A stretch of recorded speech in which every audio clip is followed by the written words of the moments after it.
okay, this movie needs to be the best. This is gonna be my masterpiece, you know. Before becoming the director of the short, what was it in your mind what it was going to be like? I stepped into it like, well, let's just wing it. Directing a movie, suddenly you have to give it away to other people, and it will never be exactly how you imagined it. I want this to be a movie that's owned by everybody. Everybody feels like they have ownership over their work. Yeah, it was an emotional roller coaster in that sense. Your self-esteem gets challenged multiple times. Spider-Man Into the Spider-Verse. It was a tough show to work on. I can imagine, yeah. You definitely felt like this was something big. When you're working on a show where those kind of explorations are embraced, that's so much fun. Any bits of advice to give people wanting to step into the world of directing? Ha! We want the real stuff. Let me rewrite my answer. I would say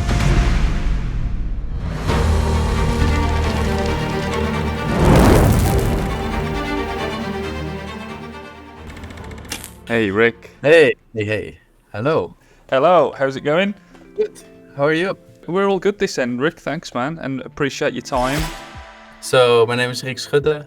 I am the director of Blender's latest open movie, Wing It. Can we talk about how Wing It came about, and how does an animator at Blender get into the seat of with the director hat on? So we finished Charge, which was, I would say, semi-realistic, and Ton Roosendaal, the founder of Blender, he always comes with these crazy ideas where it's like, what if developers are cats and the artists are dogs? Because and coming up with this kind of like analogy of two different species that have to work together, and that was the start-off point where we wanted to make a movie that was an analogy of how we work at Blender. Because at Blender we have basically two departments. We have the development department that is actually creating Blender, creating all the features and maintaining Blender and whatnot. And then there's the art department, which is the people that break Blender, basically. The story is the perfect kind of, this is how it is at Blender. This is how it is. Even during the project, it making a movie, it feels like you're flying this rocket and it's going down, and somehow you need to make a way to not crash, right? So that's where the story started, but everybody at Blender was able to pitch an idea. It was mentioned as an in-between project. It kind of like blew out of proportions a little bit in terms of, so this was the thing, like I pitched the version that was around 3 minutes, and then everybody was like, oh my, this is fun, this is really cool. And then I went to the producer Francesco CD. You've got to go and check with the people with the money first, right? Yes, 100%. Show me the money! So I mentioned to him, well, I do have this 1 minute version, because I felt like, okay, this 3 minute version for the time that we have, like the movie should wrap around April.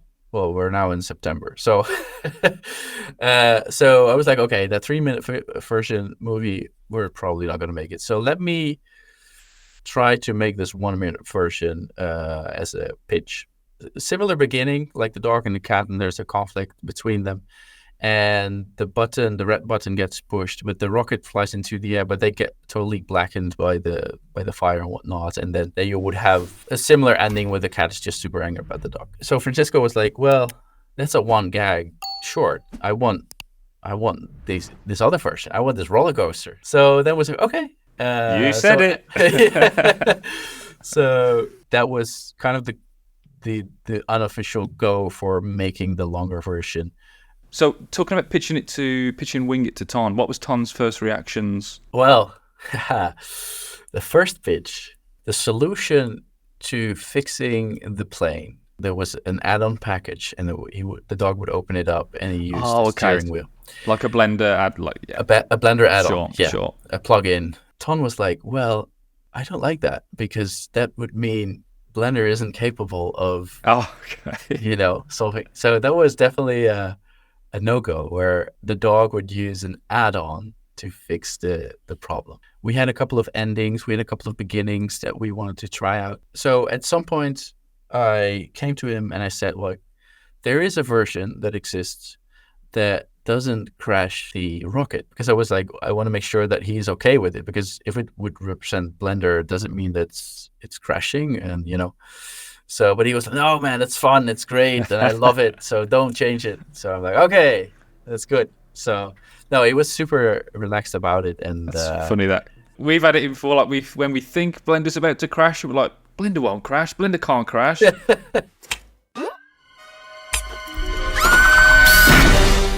If you're already a part of our incredible community, thank you so much, and it really means the world to us. But if you're new here and you've been watching the content for a while and you haven't hit that subscribe button, we would really appreciate it if you could just take a second to do so. In return, we promise to keep creating, improving, and bringing you bigger and better content. Now back to the episode. And what's it like landing that first pitch and it's green lit? Like, oh, my idea is all happening. You know what? I didn't know what I was getting into.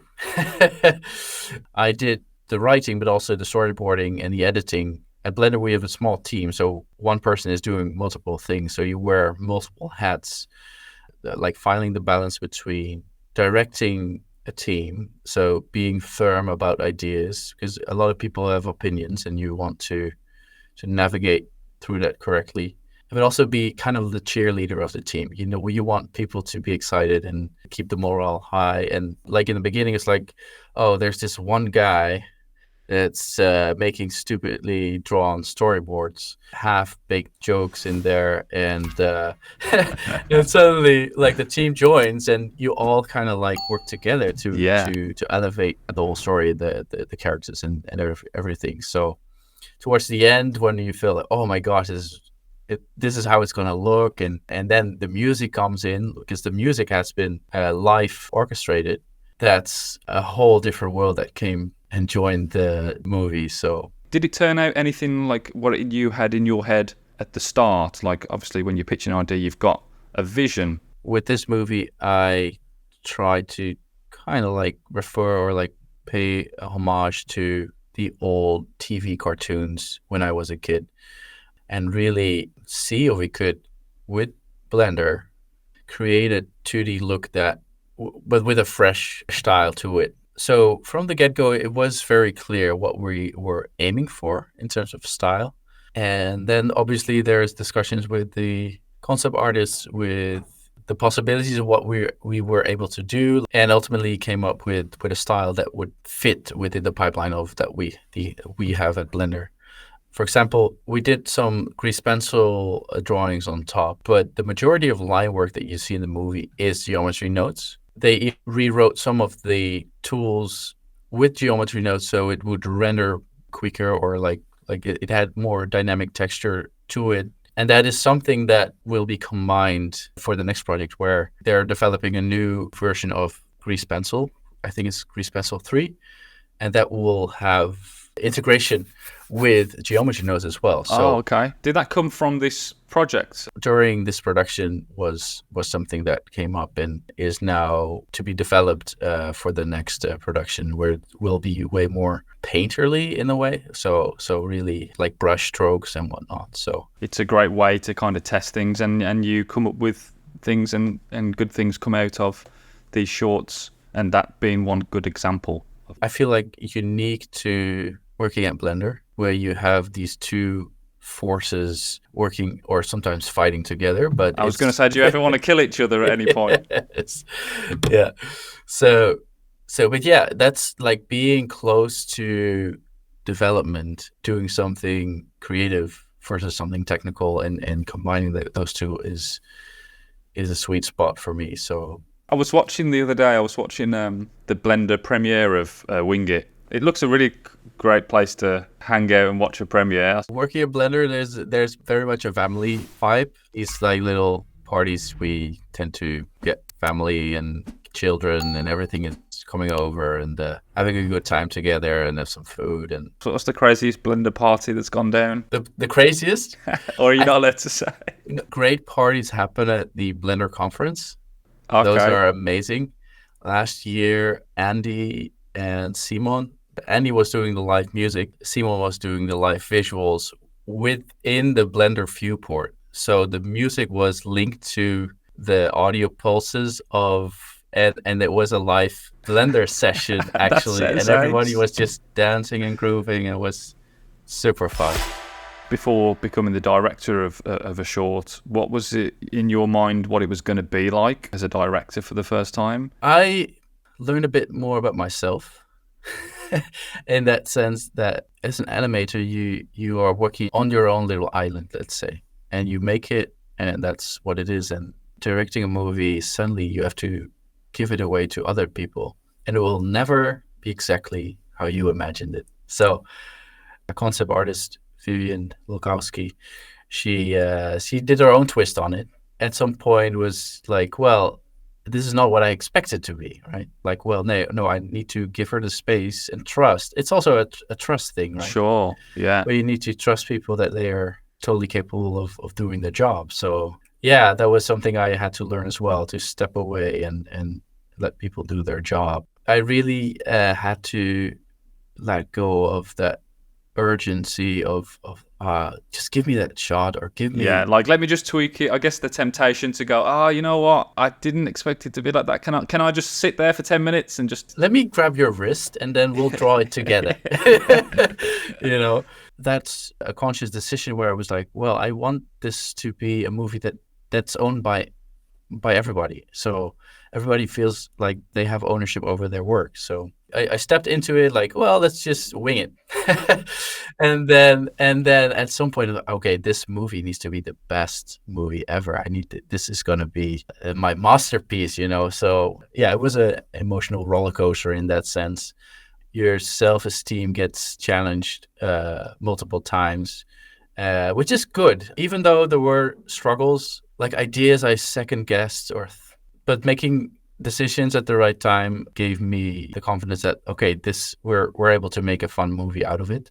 And looking back at it, those struggles, that's where you learn the most. Yeah, that's really where you start growing and become a better filmmaker. So what were the shots that you got to create? Did you choose them and go, that shot, I need to get my hands on that shot?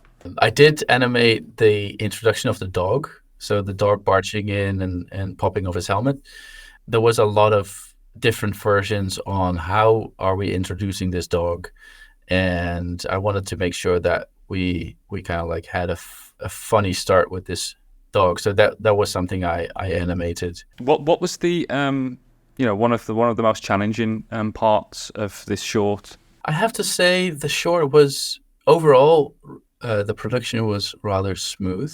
And that was mainly because the rendering in Eevee is so fast. Yeah, you can iterations and it's there, yeah. You know. So currently they are developing a new version of the Eevee renderer. It's called Eevee Next. And the developer that's working on that was able to port some of his code to the current version of Blender, which is we're using the old Eevee, but it made the rendering transparency way quicker. So in that way, we suddenly had a boost in rendering time. Yeah, at some point we had to freeze the Blender version. That means, because we are working with new versions every day, at some point when you're in the thick of production and suddenly Blender gets updated and now your characters won't load anymore. So it was at the 70% mark. We were like, okay, let's stick with this version, 3.6 something, to finish the movie, so we don't have unexpected crashes that will delay any of our work. Is that when the artists open up Blender in the morning and then go mental and start throwing things at the devs and go, "You've broke my scene"? Oh yeah, that happens. So, who broke it? I'm not mad. I just want to know. Then suddenly there's a massive queue at the coffee machine. Everybody's like, well, yeah. I can't do anything. What was that kind of like coming up with the initial story? It goes more into the meta story of how do characters develop. Like they both have their own little arc. Yeah, there are 10 different versions of this movie that could have been made, but in the end you try to make the decision of actually finishing a movie, and also it's suitable for general audience and for my kids. Yeah. And I had a lot of help from Hjalti Hjalmarsson, the director of Charge. He's sitting next to me in the office, it's like having a mentor that helps you with the story development, and he was really showing me how to create this story structure that would make the characters work, and set up these character arcs, and try to generate these questions, and make sure that the story is readable and understandable.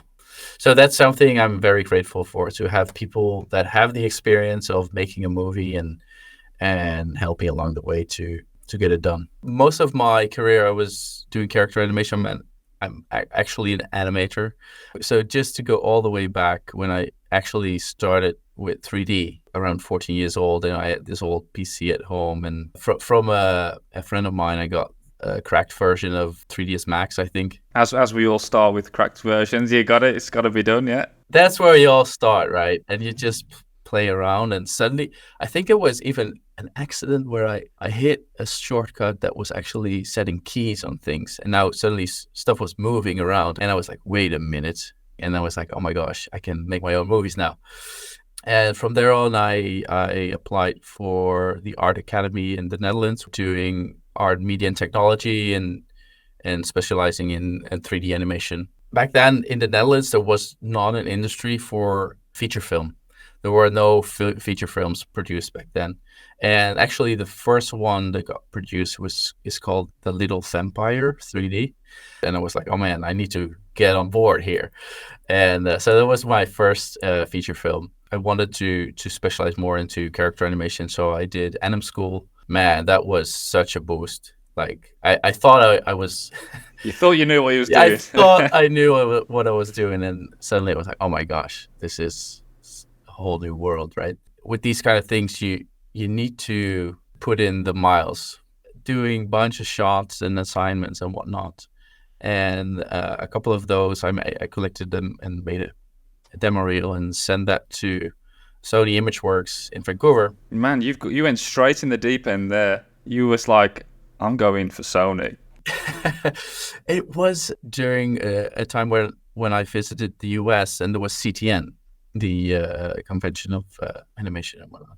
And there were a bunch of studios that were recruiting. And I was in line for Sony, and right before I was able to show my stuff, they closed. And I was like, oh my gosh. So they say like, well, just email your demo reel and put your name down here. And I was like, oh man, it's not the same, is it? Yeah, It's not the same. no, it was a bit of a bummer like that. But the weather was good, and we went to the beach. It was all fun. We're gonna figure it out there. Let's go surfing. Come on. The weather outside is weather. 2 weeks later, I got this email back from, hey, we really like your work, and in a couple of months we have a new show starting. And so me, my wife, we moved to Vancouver, and I started on a movie called Smallfoot, and then I stuck and rolled over to Spider-Man Into the Spider-Verse. That was such a unique experience as well. Like, it was a tough show to work on. I can imagine, yeah. Tell us a little bit about that experience.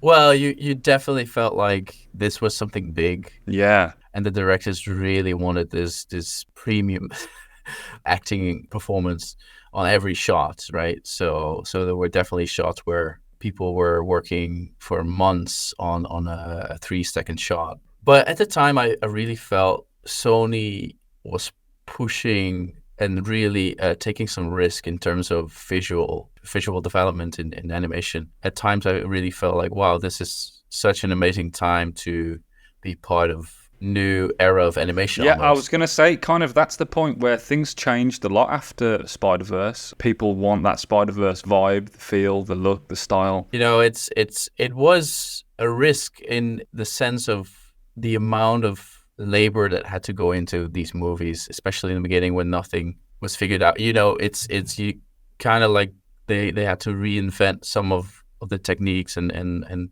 I think they had more compositors on the show than animators. You might think from, the untrained eye, oh, there's a hell of a lot of animation. There's a hell of a lot more. Like, every single piece into that puzzle is times 10, They went all in. Yeah, it was actually the moment when the first trailer got released, and they saw like the amount of excitement and how viral it went, where and we were still in the middle of production. I'm not sure who gave the go, but it was like, okay, let's put another bag of money on this. When that movie got released and it got the Oscar, which was amazing, they were like, okay, let's make every movie that we make from now on a unique experience. When you was animating on Spider-Verse, you were responsible for the 3D and the 2D element. Yeah.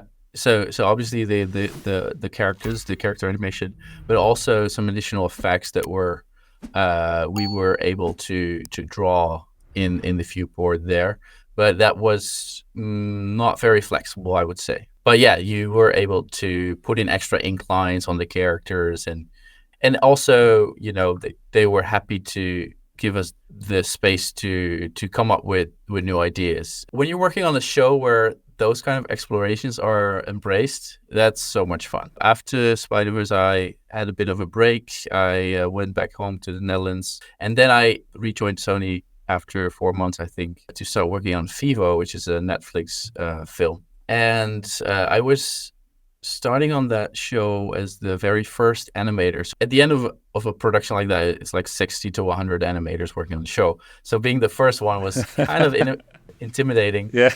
But I was working with a supervisor that I known from Smallfoot. We had a great connection there. And he took me along with the ins and outs of pre-production, because we had to start setting up a style for the movie with animation tests and whatnot, but also testing the rigs, giving the riggers feedback.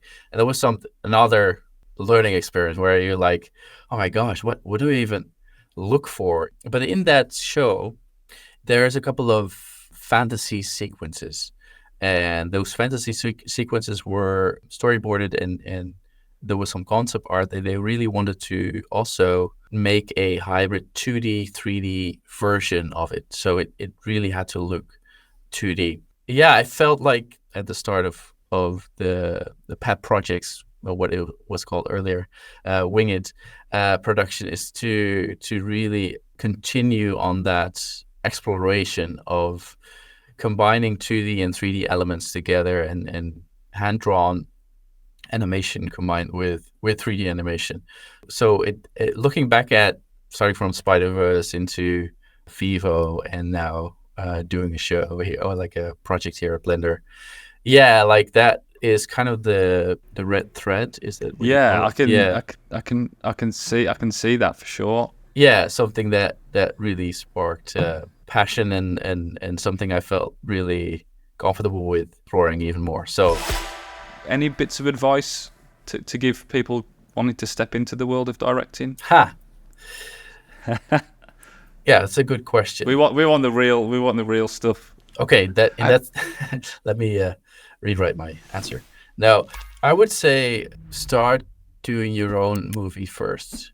And what I mean with that is go through the process yourself. This project was meant to be 1 minute, and it turned out to be 3. It's very easy to make things very complex. Try to keep it as simple as possible. Being surrounded with good people, that helps a lot.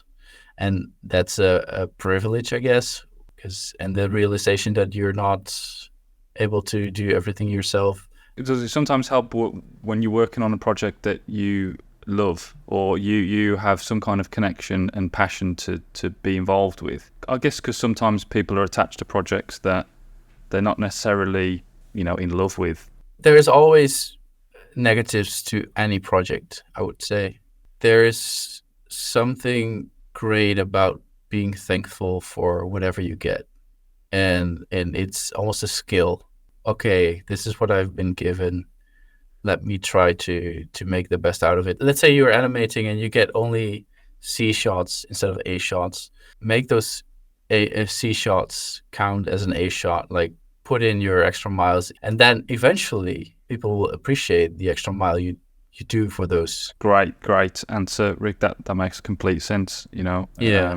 You hear of people saying, "Oh, I'm really not enjoying this shot or this project because so and so." But yeah, change the perspective. If you can turn it into, I'm gonna animate this mug lifting up the best it can be. I really enjoy simple animation, doing that. just making something fall down. In Wing It, we have a lot of debris going on the floor, and it's only 5 assets. It's like a spring and a little cogwheel, and you will see them throughout the movie. It's all the same. I love animating those. It's like it gives that little extra spark on the shot. If you can animate something, and it doesn't matter if it's a cube or it's a full-blown character, or if it's a Disney show or it's a Blender short, it's the process. If you like it and you can turn it into something that you own and that you can be satisfied with, then yeah, it shouldn't matter. Amazing. That's great response, Rik. Thank you. I could talk a lot longer than this with yourself. Yeah, it was a pleasure, man. Honestly, really enjoyed talking to you, Rik. It was a great time. Have an amazing day, Rik, and we'll catch up with you soon, man. Cheers. Say hi to the Blender crew. Will do, man. Okay, take care, Rik. All the best. Bye. Bye, buddy. Bye. Cheers.